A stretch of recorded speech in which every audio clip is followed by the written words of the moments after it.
Boa noite a todos vocês, amigos e amigas, que nos acompanham nesse momento, na segunda atividade do nosso curso Ética da Solidariedade e Militância, que é transmitido através, além da TV PT, pelos sites Brasil 247, DCN e Fórum.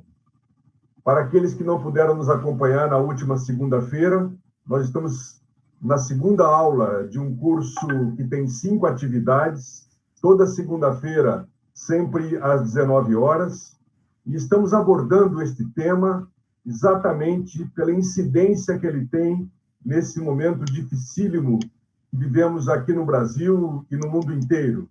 No Brasil, particularmente, dada as condições que nós vivemos sob um governo que, na verdade, é um desgoverno, é um governo da morte. Mas eu quero rapidamente, além de cumprimentá-los, dizer da nossa alegria nessa noite em receber 2 figuras muito queridas e de muita história entre nós. O professor Boaventura de Souza Santos, que generosamente, mais uma vez, nos atendeu. Vocês sabem a importância que o professor Boaventura tem tido, o relevo que ele tem tido ultimamente no Brasil, desde a construção do Fórum Social Mundial. Ele veio se destacando, veio contribuindo decisivamente para a formação do nosso pensamento, para a formação dos nossos movimentos, da nossa militância, enfim, da nossa intelectualidade progressista no Brasil. Quero lembrar que em Portugal, essa hora já são 11 da noite, e o professor, mesmo assim, está conosco aqui. E também temos a alegria de ter conosco Maria Valéria Rezende. Valéria, nascida em Santos, entregou-se à vida religiosa na consagração aos pobres, aos excluídos, foi para o Nordeste, adotou a Paraíba como sua pátria e, além de uma educadora popular de longa experiência, de longo serviço, também é uma brilhante escritora e ganhou vários prêmios já no Brasil, inclusive o prêmio Jabuti, com sua obra 40 Dias. Mas, além disso, tem outros contos, é uma produção bastante fecunda. E nessa noite nós temos a alegria de recebê-los e eles vão abordar conosco justamente no tempo em que o presidente da República considera o ser humano descartável, não leva em conta as mortes que nós estamos sofrendo, diz um terrível "e daí?", nós queremos discutir justamente a valorização do ser humano, a ética que nós temos que cultivar em relação ao ser humano na construção de uma nova sociedade. Eu passo, sem mais delongas, a palavra ao professor Boaventura, que em seguida será sucedido por comentários da Valéria, e, como sempre, abriremos depois para que você possa participar com suas perguntas e observações. Professor Boaventura, mais uma vez agradecendo, a palavra é sua. Boa noite a Gilberto, boa noite a Maria Valéria, um prazer conhecê-la agora pessoalmente, apesar desta distância. O Gilberto é um querido amigo de há muitos anos e é uma alegria para mim estar aqui na vossa escola e nas atividades em que em boa hora estão organizadas. Eu digo em boa hora porque se há algum país onde a ética e a política deviam ser discutidas e o ser humano no centro delas, seria o Brasil. Porque o Brasil é realmente um caso único no mundo, na medida em que tem 2 pandemias e não apenas uma. Tem a pandemia do coronavírus e tem a pandemia de um presidente totalmente irresponsável e, mais do que isso, a meu entender, criminoso, cúmplice com crime, que podíamos considerar como crime de responsabilidade e até que como crime contra a humanidade. E, portanto, são 2 pandemias que estão muito relacionadas e a tragédia do Brasil neste momento, a meu entender, é que, como elas estão relacionadas, o Brasil está com dificuldade de resolver simultaneamente e, portanto, nem consegue resolver bem uma, nem consegue resolver bem a outra. E, portanto, para resolver a pandemia era preciso que o Bolsonaro saísse do poder quanto antes, mas por impeachment ou por crime comum, que eu penso que existe, são processos lentos, politicamente complicados, obviamente, sobretudo também por causa da pandemia. Esta é, portanto, uma situação extremamente complexa e eu saúdo todos os brasileiros e brasileiras, democratas, que neste momento de grandes dificuldades, de luto, portanto, os mortos no Brasil, estão naturalmente preocupados com o futuro próximo. E talvez nenhum outro tema melhor do que este para focar um pouquinho qual é a esperança. Eu costumo sempre dizer, seguindo Spinoza, que os seres humanos vivem sempre entre duas grandes emoções ou sentimentos, o medo e a esperança. E que nós não podemos viver sem o outro. Necessitamos dos dois. O mundo brasileiro, neste momento, está com demasiado medo, com muito pouca esperança. E eu penso que as forças políticas, as forças sociais, os democratas, têm uma estrita obrigação de dar um pouco mais de esperança aos brasileiros. E como essa esperança se dá? Essa esperança se dá por voltarmos às questões básicas. A política tem alguma coisa a ver com a ética? É um bom debate, um debate que vem do tempo dos gregos, do Platão e de muito antes, inclusivamente, em toda a filosofia hindu, na filosofia chinesa, nós encontramos esse tema há muito tratado.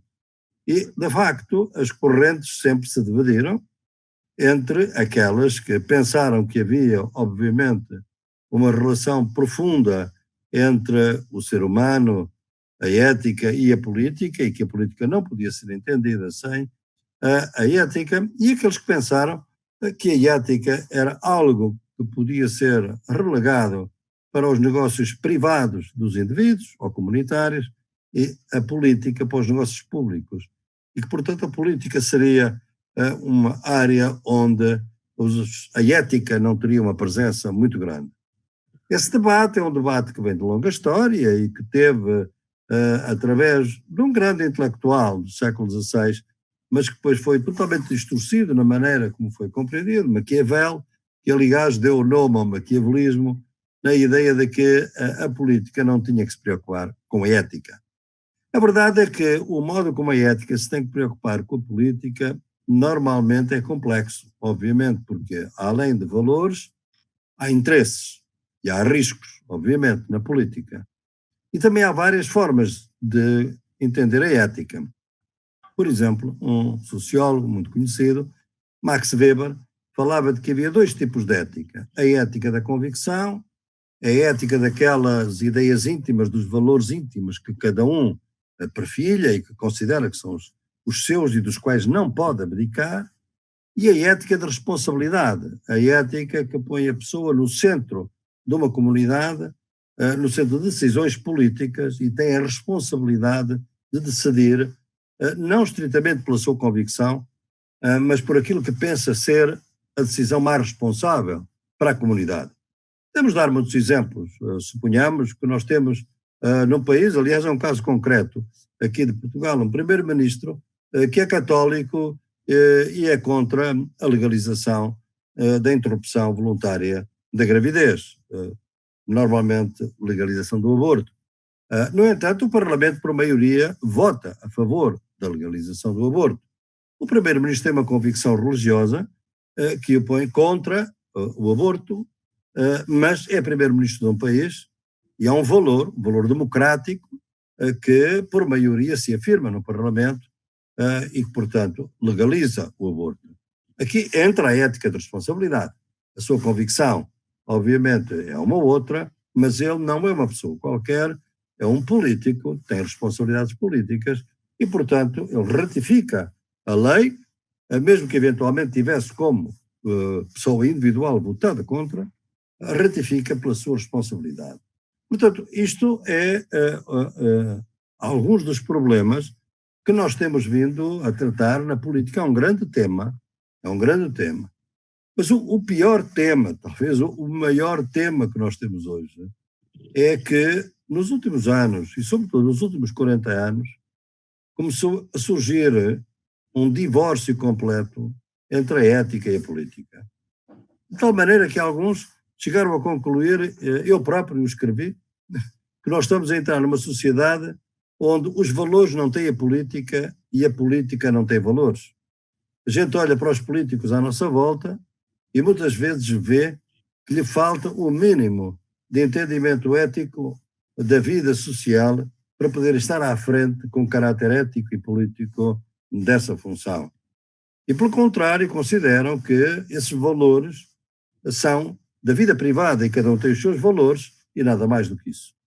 Isto, a partir de uma perspectiva de uma política democrática, isto é um desastre, como podemos imaginar. O que é um desastre? É um desastre porque a política decide sobre a vida das pessoas. E agora, exatamente em plena pandemia, nós estamos a assistir exatamente a conflitos éticos e políticos da maior importância. E os governos estão-se a afirmar exatamente por uma linha ética, mesmo quando não o dizem explicitamente, uma linha ética que é uma linha honrosa, respeitável, ou é abominável e repugnante. O Brasil, infelizmente, está a dar exatamente uma segunda versão disso mesmo, como uma lição repugnante. Qual é a lição, qual é a opção que neste momento se joga?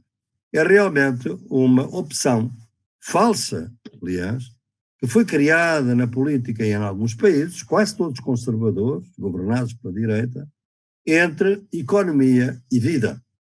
A ideia de que a economia é prioritária, a economia tem que ser defendida, e se significar custo da vida, pois paciência.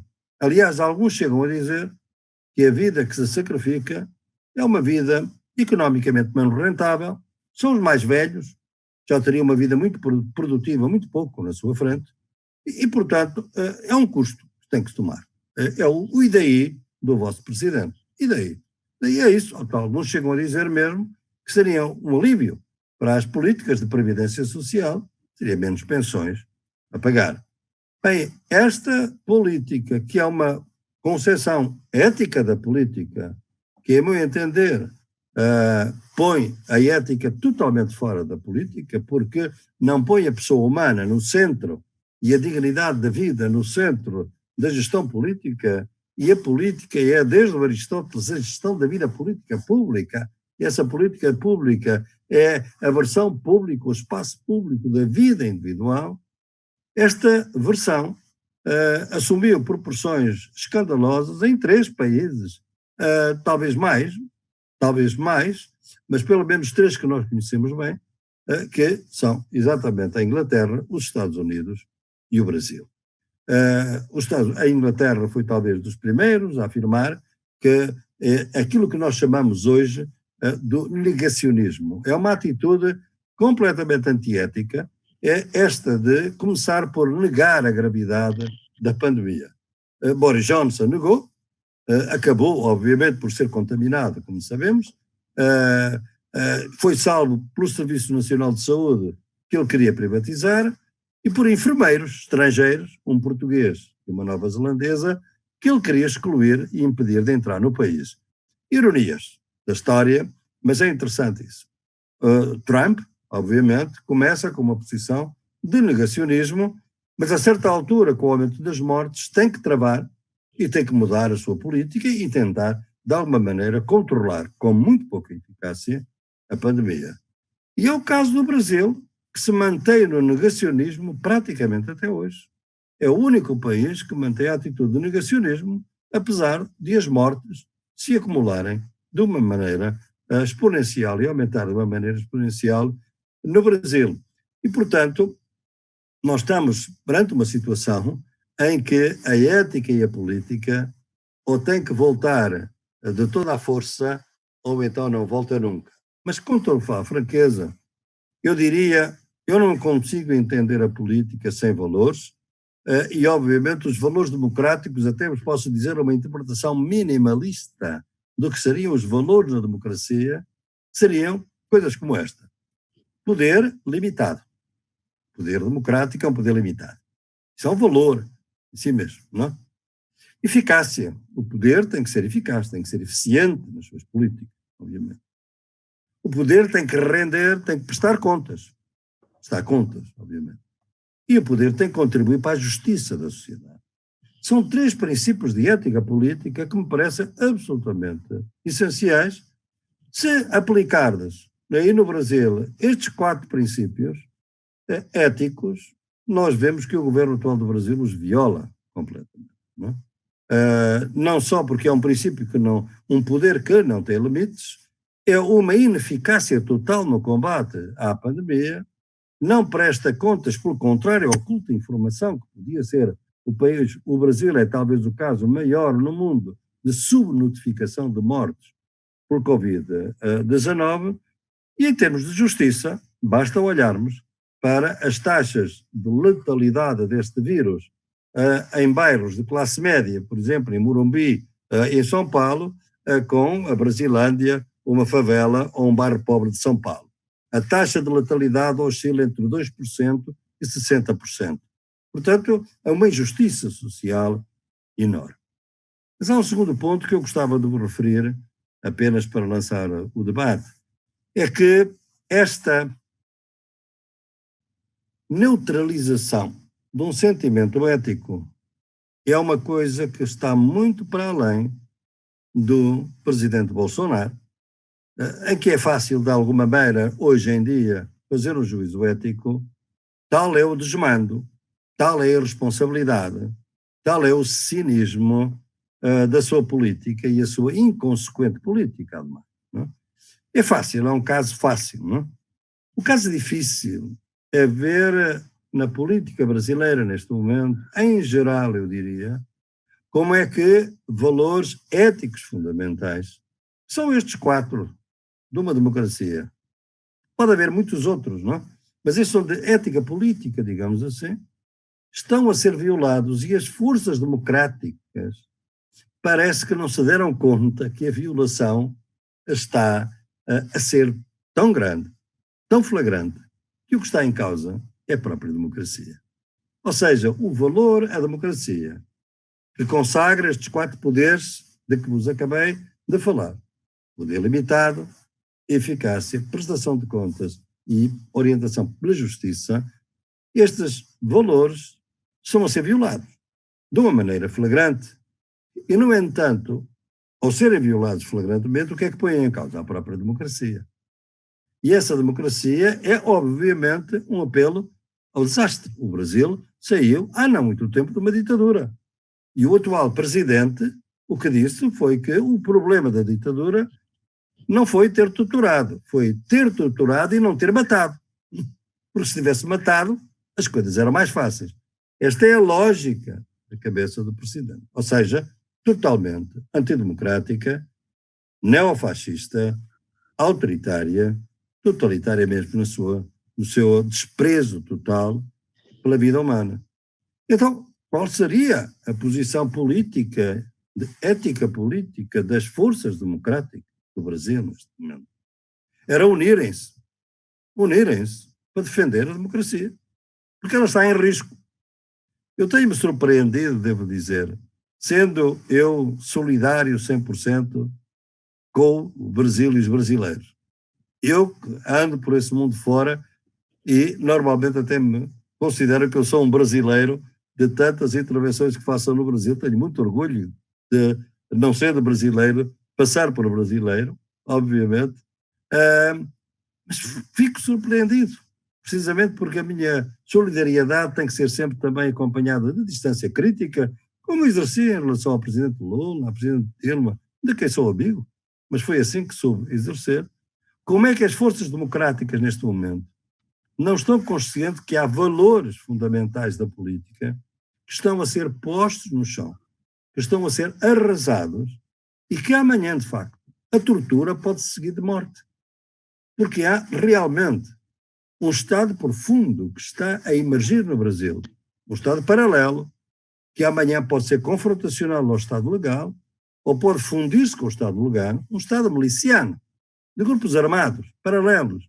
Não é caso único. Temos isso na Colômbia, bem perto, obviamente, onde os líderes sociais continuam a ser assassinados todos os dias em plena pandemia.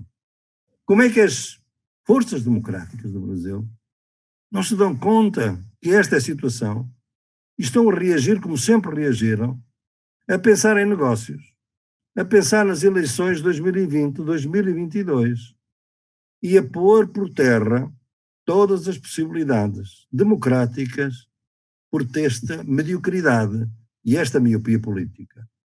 Tenho que vos dizer que a desistência, há muito pouco tempo, de um querido amigo, um grande político e um homem de muito respeito, em meu entender, para mim, no Brasil, Marcelo Freixo, candidato à prefeitura do Rio de Janeiro, aliás, com o apoio do PT, ainda bem, algo que eu sempre saudei e que sempre propus, acaba de desistir exatamente porque os partidos de esquerda, ou que se dizem de esquerda, não são capazes de ter esta visão ética da política, de que a democracia está acima, como valor ético político, dos interesses estritamente partidários do partido A ou do partido B. Eu tinha previsto que realmente, ou tinha pensado, confiando nos democratas brasileiros de esquerda, sobretudo, que em 2020 tínhamos 3 grandes cidades onde se podia começar a dar a volta na política do Brasil. Exatamente o Rio de Janeiro, São Paulo e Porto Alegre. O Rio de Janeiro está neste momento em perigo. Porto Alegre temos uma excelente candidata e também com o Rosseto, com uma aliança com o PT, a Manu e o Rosseto, Miguel Rosseto, que os conheço ambos, são ambos excelentes amigos. São Paulo é ainda uma incógnita, em meu entender. E, portanto, Marcelo Freixo, o homem da luta contra as milícias, que obviamente não seria bem-vindo por elas no Rio, é obrigado a desistir, como, digamos assim, um grito de alma.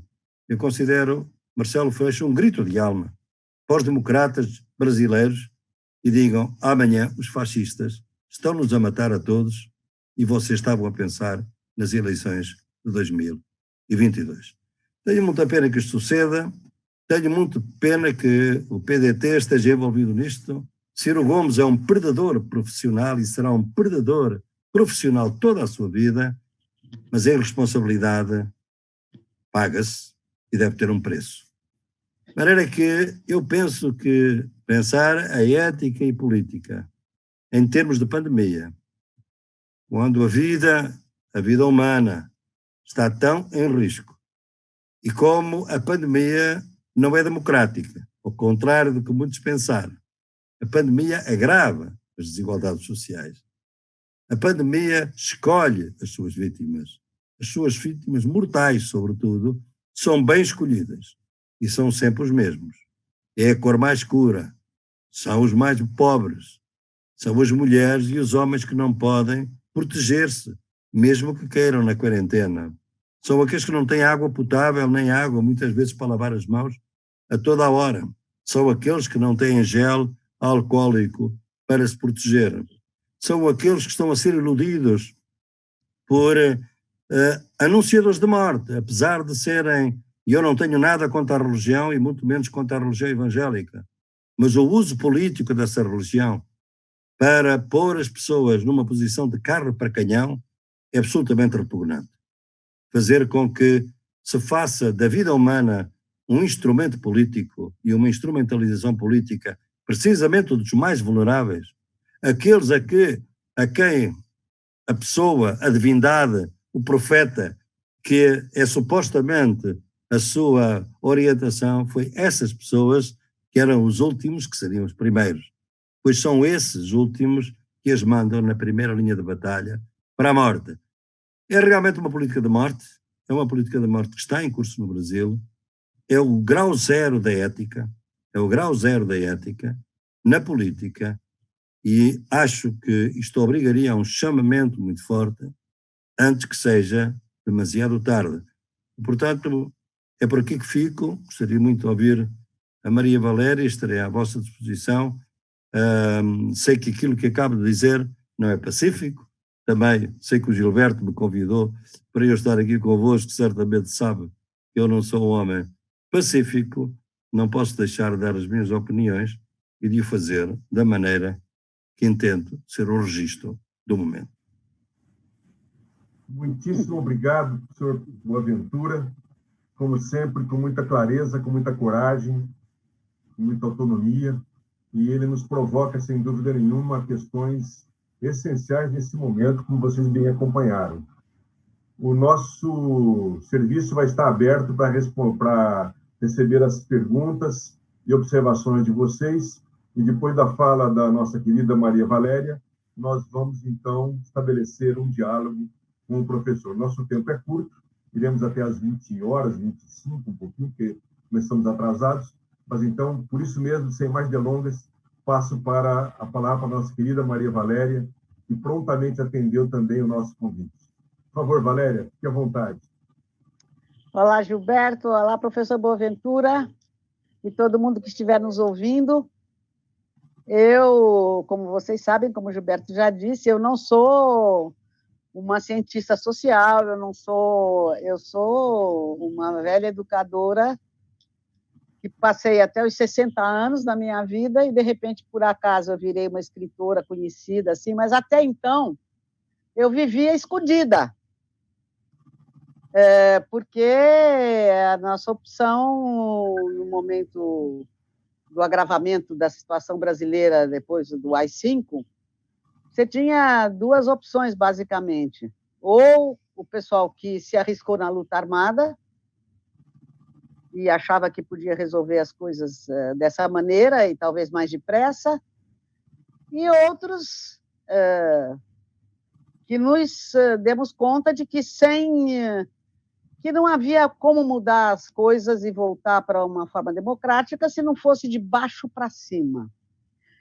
Porque democracia significa o controle do povo sobre o poder.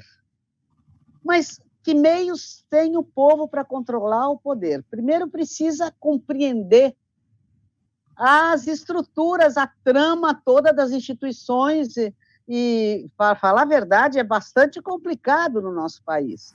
Que você tem os governos municipais, os governos estaduais, o governo federal, e em cada um deles tem 3 poderes. Não é simples de jeito nenhum.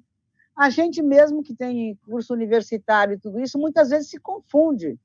Não é fácil. Então, veja bem, a gente, durante 30 anos, praticamente de 70, vamos dizer, para simplificar, de 70 a 2000, nós estivemos em grande quantidade, que é uma gente que justamente estava invisível, metido no meio das periferias, do movimento, fazendo renascer o movimento sindical, até que nós conseguimos, já no final dos anos 70, construir uma imensa teia, que o Gilberto se lembra muito bem e participou muito disso, não é? Que nós chamávamos, como era? A articulação, a NAMPOS, Articulação Nacional dos Movimentos Populares e Sindicais, que não tinha dono, era realmente uma teia construída a partir de todo mundo que estava atuando nas periferias, no campo, nos lugares mais pobres, etc., e que foi, aos poucos, conseguindo, através de um trabalho de diálogo profundo e longo e cuidadoso com o povo, em que o nosso papel era muito mais fazer perguntas para que o povo contasse sua história, e, ao contar sua história, começasse a ser capaz de compreendê-la melhor. E, então, a gente tinha que aprender segundo a filosofia da educação do Paulo Freire, e isso se mostrou absolutamente eficaz, e formando gente com cabeça para pensar com sua própria cabeça e para dialogar com os outros. Acontece que, a partir daí, foi que nós pudemos criar o PT. E quando se criou o PT, também surgiram no Brasil, se você se lembra também muito bem, Gilberto, porque você foi um ator importante nisso, as escolas de formação de militantes. Então, nós tivemos o Instituto Cajamar, que eu até hoje não entendi por que ele desapareceu. Tínhamos a Escola 8, não sei do que, lá em Minas Gerais, que eu também não entendo por que desapareceu, E nós criamos aqui no Nordeste a Escola Quilombo dos Palmares, que ainda existe e que continua trabalhando. Eu não sei por que nós... Quer dizer, eu tenho várias hipóteses de por que no Nordeste nós, afinal, ainda foi onde a alternativa eleitoral em 2018, a gente ainda conseguiu um resultado que, se tivesse sido a mesma proporção no resto do país, nós teríamos ganho a eleição de 2018. E aí, eu acho que, não sei, tem uma opção de hipóteses. Por exemplo, uma é que, quando nós começamos a chegar ao poder, muita gente que não se interessava, que só se interessava por chegar ao poder, porque tinha uma ambição pessoal, individual, de aparecer, de ser poderoso, começou a se aproximar do PT. Claro. Quando você lança um navio ao mar, o casco dele é limpinho, limpinho, brilhante, todo pintado. Quando ele atravessa o oceano, que ele chega no próximo porto, ele já vai começar, se você levantar o casco, você vai ver que tem craca grudada. Então, na hora que você começa, você se lança ao mar, quer dizer, você se lança ao poder, e que nós lutamos por isso, porque era preciso, muita gente que não tinha as mesmas motivações, mas que gostava do poder, aproximou-se. Por outro lado, a nossa própria maneira as relações entre os três poderes faz com que o legislativo possa paralisar um governo executivo. E aí, isso também eu acho que nós fomos aprendendo de repente, descobrindo de repente, quer dizer, ou você faz alianças esquisitas para poder conseguir ter maioria no legislativo e poder pôr em prática pelo menos parte dos seus projetos, ou não se vai para frente. E isso também aconteceu, não é? Aconteceu, e eu acho que não havia outro jeito. O outro jeito seria desistir do poder e ficar esperando mais outros 30 anos para ver se conseguia chegar lá. Desse tempo da gente fazer a formação profunda do povo brasileiro. Porque é muito complicado de compreender todas essas coisas. Eu tenho conversado, eu sempre fui uma conversadeira no meio da rua, eu não tomo, agora que eu estou velha, que eu não posso mais dirigir, eu só ando de aplicativo ou de táxi, eu jamais me sento atrás, eu me sento na frente para conversar com o taxista, porque eles ouvem todo mundo, e eles são uma boa amostra do que é que está correndo na cabeça do povo. E ainda ontem eu tive que ir ao dentista, tive que pegar um táxi, e o motorista, que é meu amigo, conhecido, ele me disse, olha, eu não vou mentir, eu votei no Bolsonaro, mas é porque a gente não estava entendendo aquele negócio todo de corrupção, e ele estava falando que era para acabar com a corrupção, e eu votei nele. Aí agora é que a gente está, eu não sabia nem quem ele era, agora é que a gente está começando a descobrir, quer dizer, eles não sabiam quem ele era, como, aliás, quase ninguém sabe em quem votou para deputado, nem para vereador, nem para nada, porque, inclusive, você vota num e aquele voto vai para outro. O sistema é muito complicado.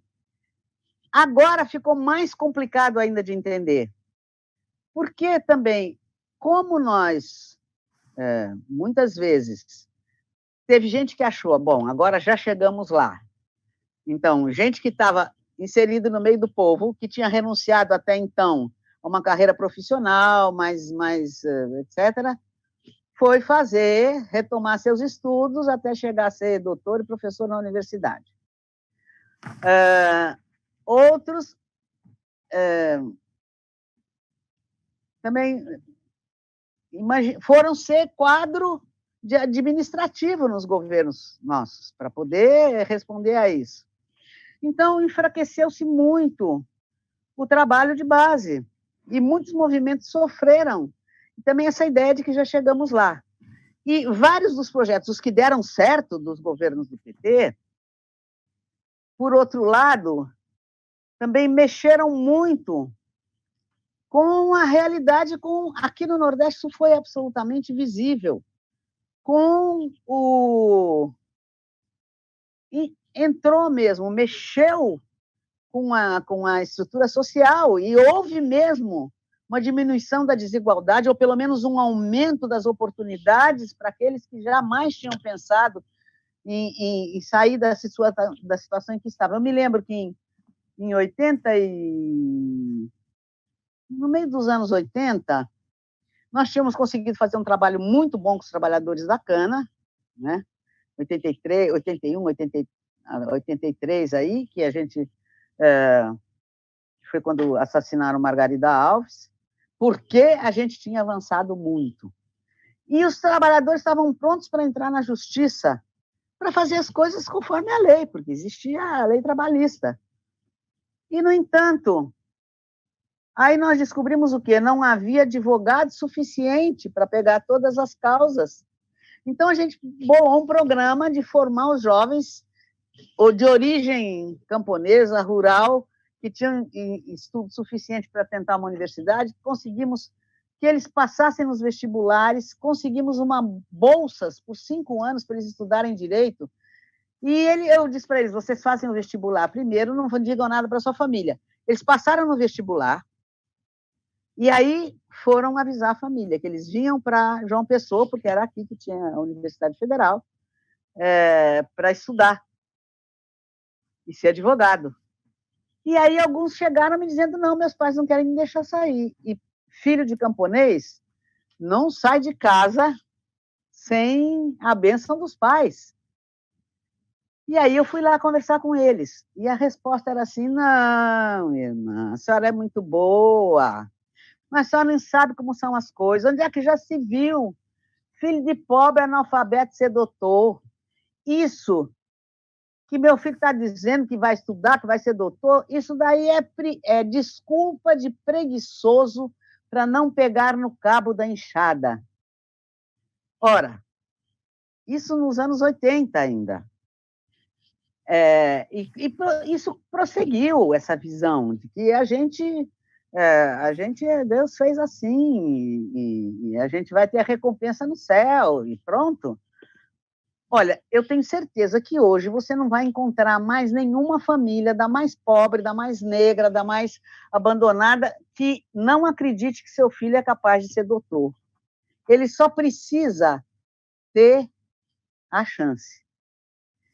Por quê? Porque de 2002 em diante, a mudança foi imensa, o que provocou uma fúria dos privilegiados, porque é lógico, eu me lembro muito bem, desde a minha juventude, filhinho de papai que podia, não tinha perigo de ficar desempregado, abandonado na vida, mesmo que ele fosse completamente idiota, burro, ele ia, se papai tinha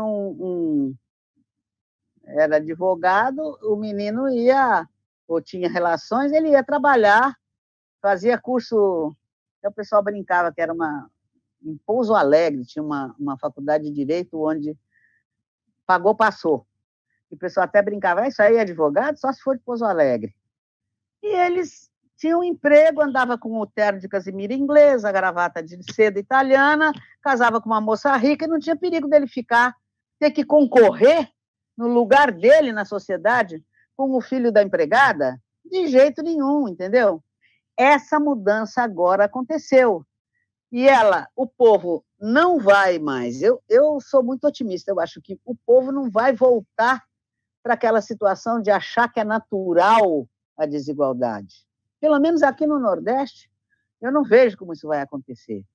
Nem os negros vão achar que é natural ou se conformar em que eles têm um lugar menor ou, inclusive, de alta exploração no país.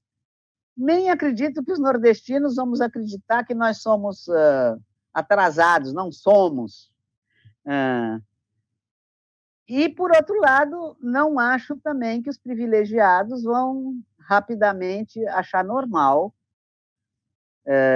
ter que conviver e ter que competir enquanto indivíduos com gente originária dos meios populares. Então, eu acho que nós precisamos, com urgência, encontrar formas de voltar a trabalhar mais próximo, mais perto. Não adianta a gente achar que a gente vai resolver as coisas por internet. Porque aí você tem um combate completamente louco. Eu mesma não consigo acompanhar tudo que aparece, se é fake news, se é conferir o que foi, onde é que saiu. Não dá, é impossível. E depois, o próprio meio te obriga a ser sucinto, direto, falar as coisas, usar bordões, acabar se comunicando com o povo através de slogans publicitários, praticamente, na sua forma. Não é? Te dão 2 minutos para você responder uma coisa na televisão, no programa de televisão, aqui já tem a outra. E aí você não ajuda as pessoas a construir conhecimento a partir de sua própria experiência. Então, infelizmente, a gente vai ter que aprender a fazer de novo aquilo que nós já sabíamos fazer, e que os jovens não sabem muito, porque nós paramos de ensinar. Então, e a gente que sabe, que fez, que experimentou, está velho. Então, agora a gente vai ter que fazer um esforço. Eu estou aqui fazendo umas mandingas para ver se eu vivo até os 100 anos, né, porque preciso mais 20, pelo menos, para recomeçar a fazer. Se bem que a gente aqui no Nordeste, a gente continuou fazendo muita coisa. A gente, por exemplo, como nós, aqui tem muito escritor, poeta, artista de toda qualidade. Aqui na Paraíba, por exemplo, de cada 3 paraibanos, 2 são artistas, e o terceiro ainda não sabe o que é, mas qualquer hora ele descobre. Então, por exemplo, a gente tem festivais, como não nos convidam muito daqui para ir para os festivais literários de São Paulo, do Rio de Janeiro, de Brasília, a gente tem gente muito boa aqui, que secretários de cultura e tudo isso, não vou citar todo mundo, porque mas é fácil ver pelo Google, você encontram as referências.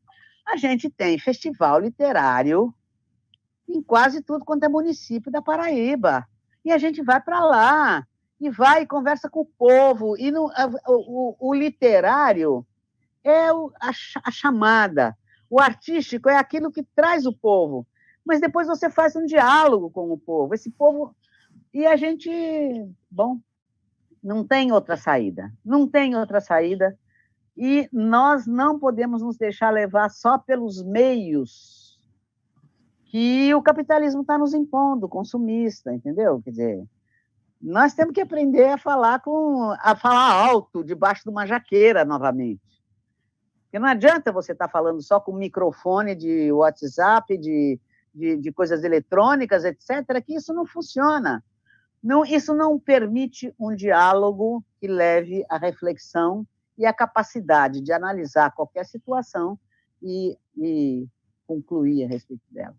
Bom, é o que me vem agora para dizer, porque é o que eu estou vivendo nesse momento.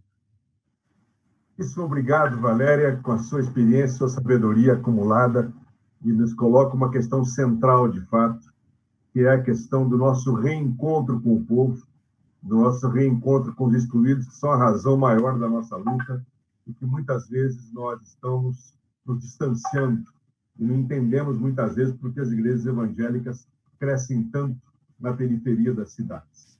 Eu queria informar a todos que nós estamos sendo acompanhados por companheiros e companheiras do Rio de Janeiro, Minas Gerais, Paraná, Paraíba, Rio Grande do Norte, São Paulo, Bahia, Rio Grande do Sul, Mato Grosso do Sul, Ceará, Maranhão, Pernambuco, do Pará, do Distrito Federal, e também de Coimbra e Lourinhã, da nossa querida terrinha portuguesa, de Roma e Cachan, na França também. Bom, chegaram uma série de questões aqui, eu vou rapidamente passar a lê-las, para que vocês possam ainda fazer os seus comentários. Só queria lembrar que essa é uma atividade de iniciativa da Fundação Perseu Abramo, da Escola Nacional de Formação do PT, num pacto, num acordo com as TVs 247, DCM e Fórum, além da TV PT, no sentido da nossa valorização desses meios. Nunca é demais lembrar que é fundamental valorizar os meios democráticos de comunicação.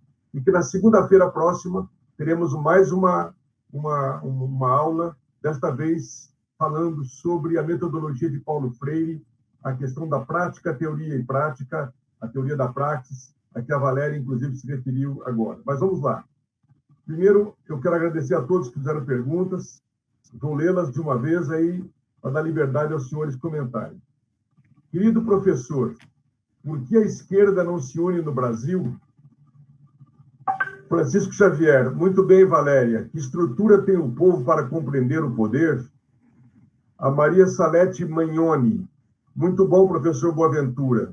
Não seria o caso das forças democráticas, progressistas e de esquerda exigirem o adiamento das eleições de 2020 em função da pandemia? A Alessandra Bernardes, que caminho seguir no combate às pandemias mencionadas pelo professor? O Marconi Burum, ainda sobre a eleição de 2020, prefeitos e vereadores não ficam com medo da crítica dos padres, pastores, líderes de maneira geral e diminuem a luta contra o Covid-19? Mais duas ainda. João Rocha Sobrinho, questão para Boaventura e Valéria. Enquanto o movimento social sindical estava em alta no final da década de 70 e 80, hoje está fragilizado e atomizado.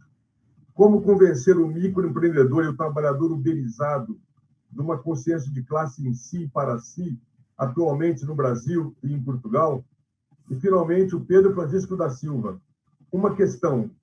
A solidariedade, empatia, não deviam ser valores éticos da ética política?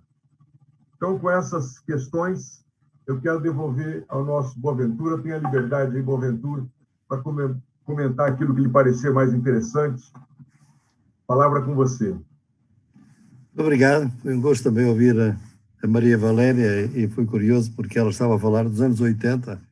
Eu, nos anos 80, estava também a fazer uma pesquisa no Recife e, nessa altura, também era o momento das lutas de transição. Eu lembro muito bem, com Dom Hélder Câmara, nessa altura, a luta que era para arranjarmos advogados jovens para defenderem as invasões de terra na cidade do Recife, naquela altura, os mocambos, e o Dom Hélder a fazer um trabalho absolutamente notável com os jovens advogados. É uma coisa que temos, uma experiência que temos em comum.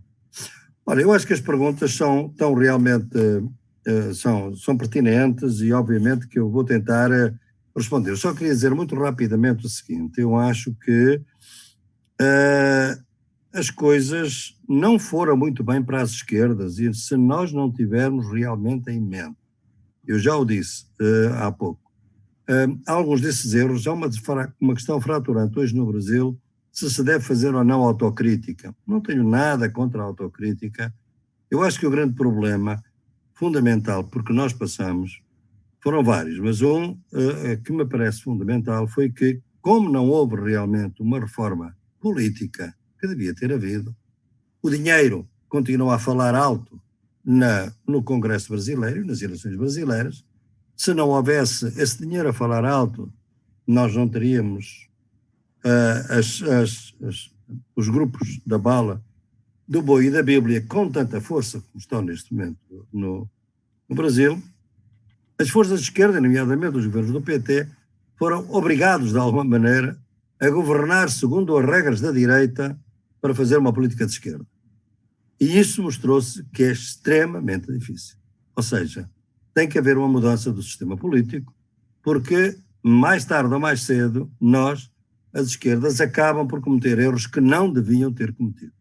E, portanto, eu acho que isto tem que se ter em mente. Em segundo lugar, eu penso que foi fundamental que aquilo que vocês lembram, e eu realmente também me lembro bem, é que realmente todo este trabalho de conversar, de estar com as periferias, viver com as periferias, de organizar politicamente a participação, foi sempre a matriz da política de esquerda. O que eram as células onde se discutia política, para além dos políticos, por exemplo. O viver, o trabalho das comunidades era fundamental. Eu há pouco tempo tenho dito isso muitas vezes, uma senhora evangélica que me disse: sabe porquê que eu sou evangélica?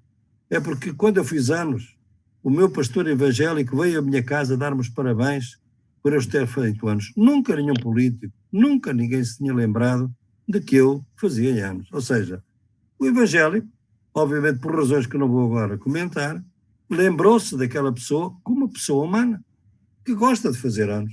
A celebração da vida. chamou a atenção, deu-lhe importância.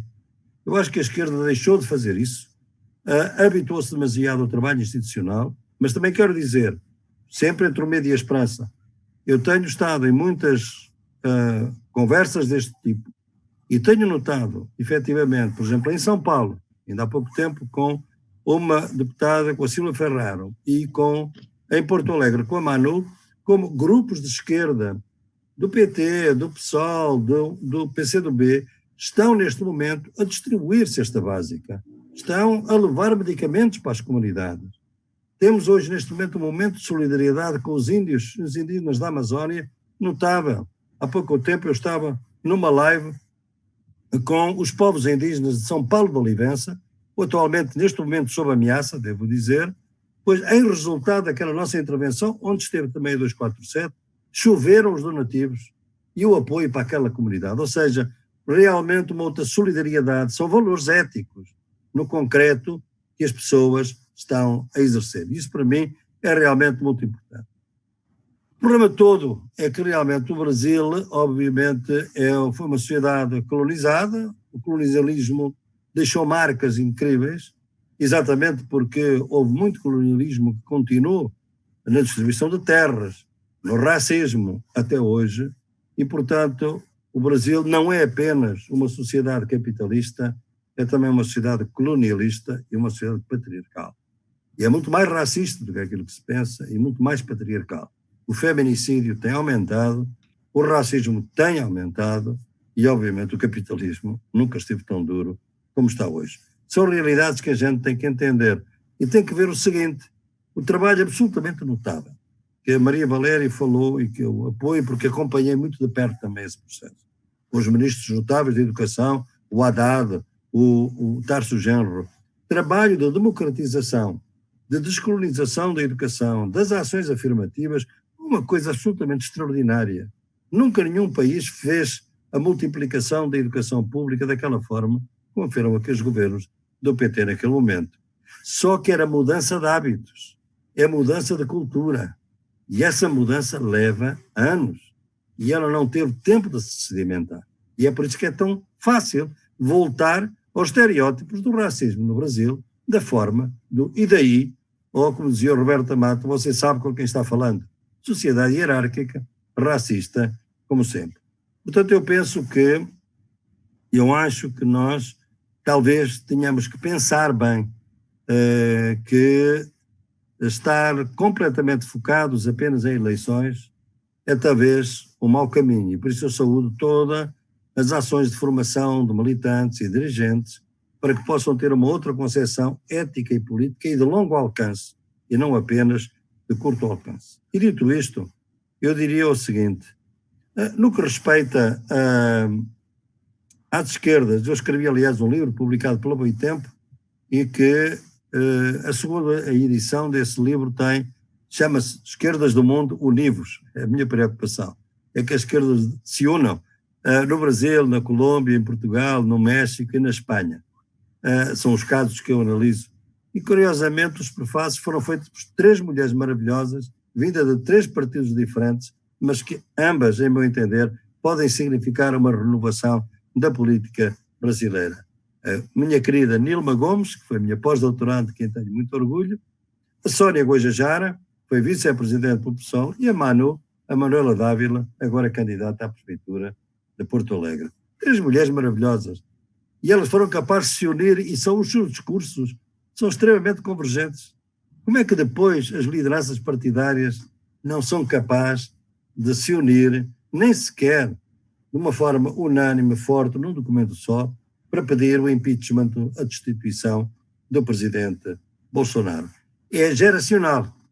Também há aqui uma questão feminina. Os homens são muito mais retrasados na sua formação, as mulheres estão a ver mais longe neste momento. E acho que isso está-se a notar na política brasileira, como aliás na política do Chile, como aliás em muitos outros países.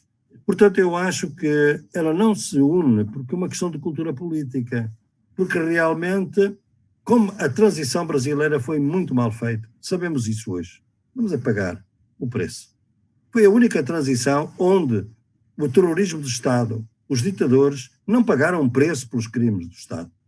são, pelo contrário, hoje, os mais respeitados no Brasil. Não foi assim na Argentina, não foi assim sequer no Chile, depois de que Pinochet foi para a cadeia. Mas é assim no Brasil. Nunca houve um tratamento do terrorismo de Estado feito durante a ditadura. E é por isso que agora, não só o vosso governo, neste momento, segundo dados do GEDICEU, haverá, nas várias escalas do governo, já estarão mais de 3.000 militares num governo civil, para além dos ministros que nós conhecemos bem. Portanto, isto é, obviamente, estamos a chegar ao Brasil a um sistema híbrido, civil e militar já, ainda em contexto democrático. Por quanto tempo? Esperemos que por muito. Mas é preciso que os democratas estejam alertados. Porque não houve um tratamento da transição. As escolas não ensinaram o que era a ditadura. Não ensinaram o que era a ditadura. Não ensinaram o que é a democracia como forma de superação da ditadura. Quais foram os seus crimes da ditadura? Não os conhecem.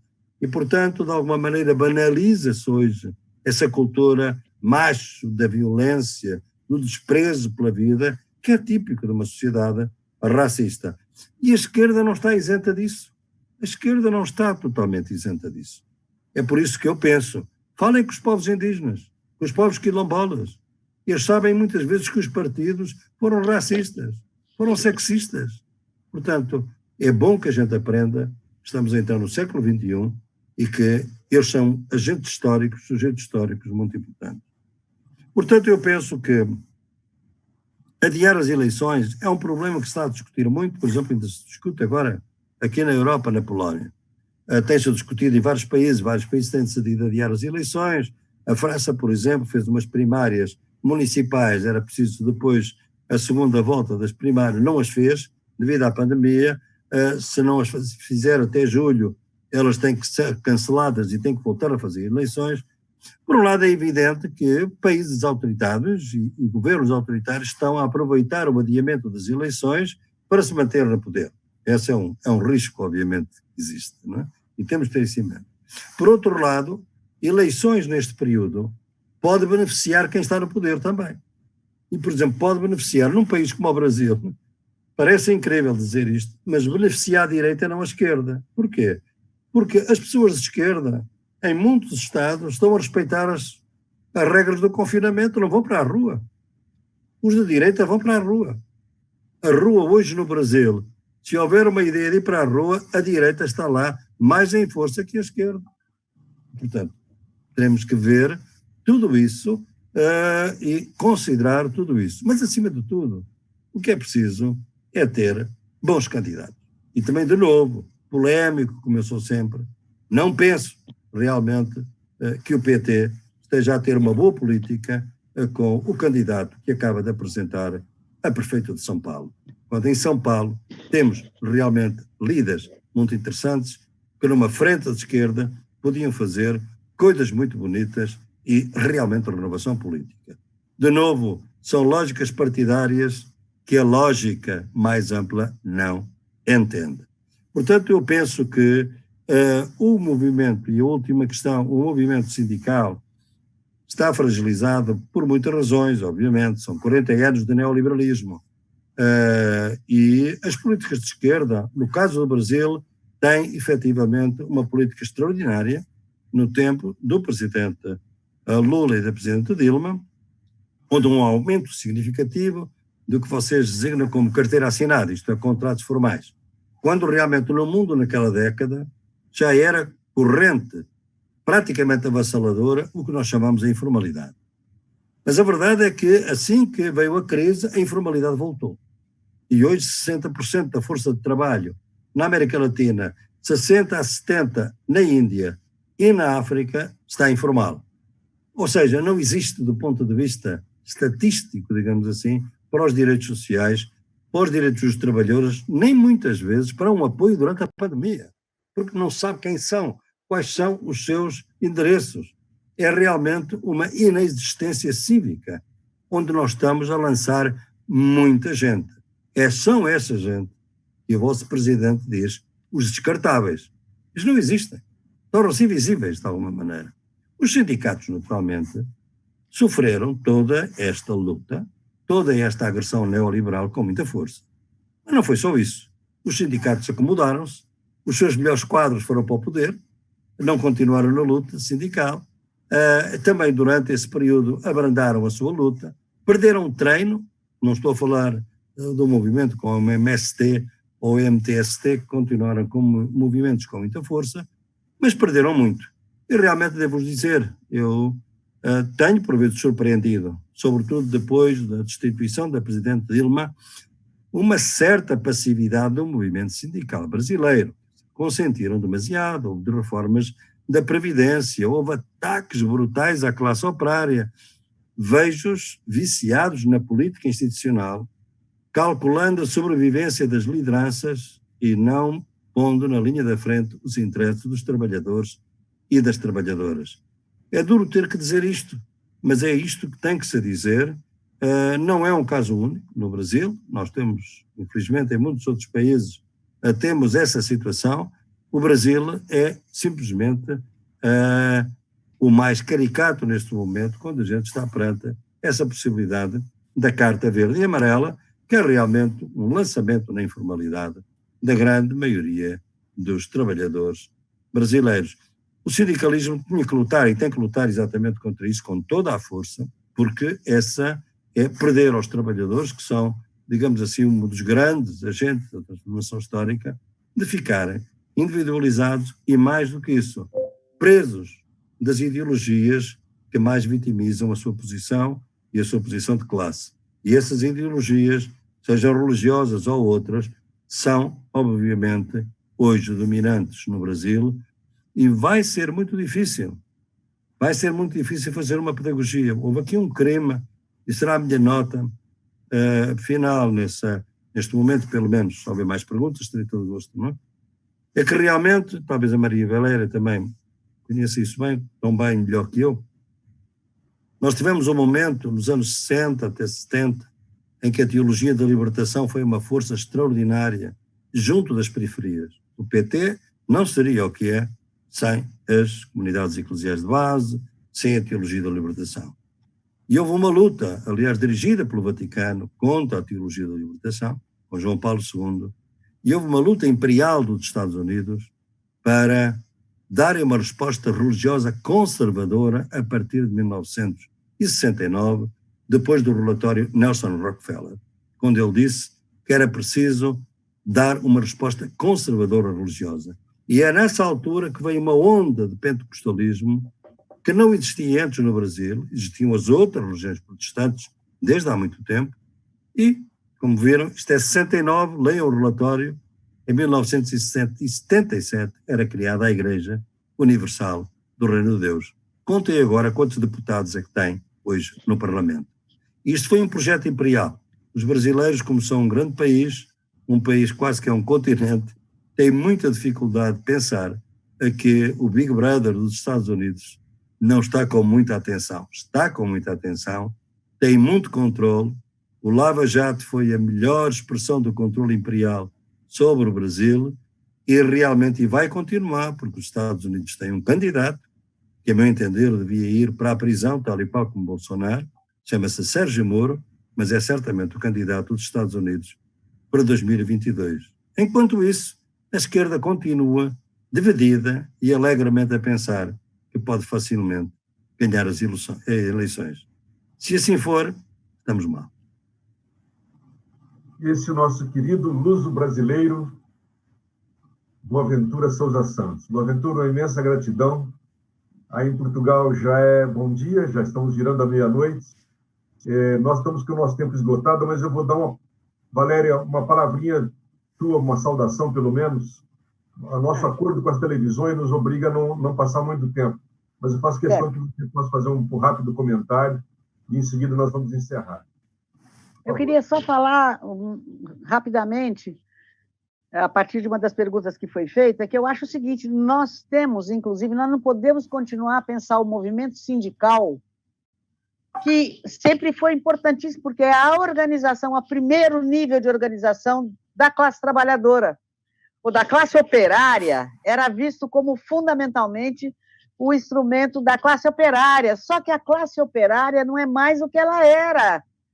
ela era multidão. Eu me lembro no final de 69, 70, que eu tentando conseguir emprego numa metalúrgica, era uma coisa impressionante, que você, para ir lá no escritório, tinha que atravessar o chão de fábrica, era uma coisa, aquelas linhas de montagem imensas, com centenas de trabalhadores. O ano passado eu entrei numa metalúrgica e havia um funcionário dentro de uma cabine com um computador, controlando, tinha inclusive mulheres, eu até fiquei surpresa, controlando 4 linhas de montagens com robôs. Ora, é claro que ela não ganha o que ganhavam todos aqueles outros operários juntos, mas ela ganha muito mais do que ganhava um operário antigamente. Então, ela se coloca no nível de classe média, em termos de... Porque o que define hoje é o que você é capaz de consumir. Qual é a sua aparência? O que é que você ostenta? Quais as marcas que você usa? Tanto que a gente fala da classe média, a gente não fala mais da pequena burguesia. E aí a gente tem que repensar. E tem esse outro trabalhador que não tem vínculo empregatício nenhum. A gente tem que começar a criar uma forma de organização. Temos que conversar com eles, descobrir como organizá-los. E não eles serem simplesmente um periférico de uma coisa eletrônica. Eles têm que se descobrir que sem eles não existe Uber. Sem o menino na bicicleta não existe. É essa descoberta de que só o trabalho humano cria valor é que a gente precisa recomeçar. Então, eu estou pronta para fazer isso, meio cega, meio moca e meio fraca do juízo, mas o que a gente lembra, a gente ainda pode passar para muita gente. Muito obrigado, Valéria. Mais uma vez, Boaventura. As provocações que nós fizemos essa noite, que Boaventura fez e que Valéria faz, são parte do estilo da nosso processo formativo. Nós não queremos formar no sentido de encaixotar, de dar forma. Nós queremos, como já disse Valéria, ajudar as pessoas a desenvolver o senso crítico e teorizar a partir da luta, da prática, sistematizar essa prática, teorizando para que uma prática mais avançada, mais revolucionária ocorra. Esse é o objetivo da nossa escola, esse é o objetivo da Fundação Perseu Abramo. E, em nome de todos os companheiros da escola e da Fundação, eu quero mais uma vez agradecer a vocês. Boaventura, como sempre, a sua presença solidária e fraterna nos ajuda, nos motiva, nos provoca. E a você também, Valéria, que você continue a tua missão. Vai passar do 100. Estaremos juntos, se Deus quiser. Pessoal, na segunda-feira, com o Pedro Pontual e a Mariana Pascal, nós vamos trabalhar a pedagogia da praxis em Paulo Freire. A elaboração que deve nos levar a uma prática de qualidade superior na construção da nova sociedade. Muito obrigado a todos. Obrigado, tchau. Muito obrigado. Até logo, até a próxima.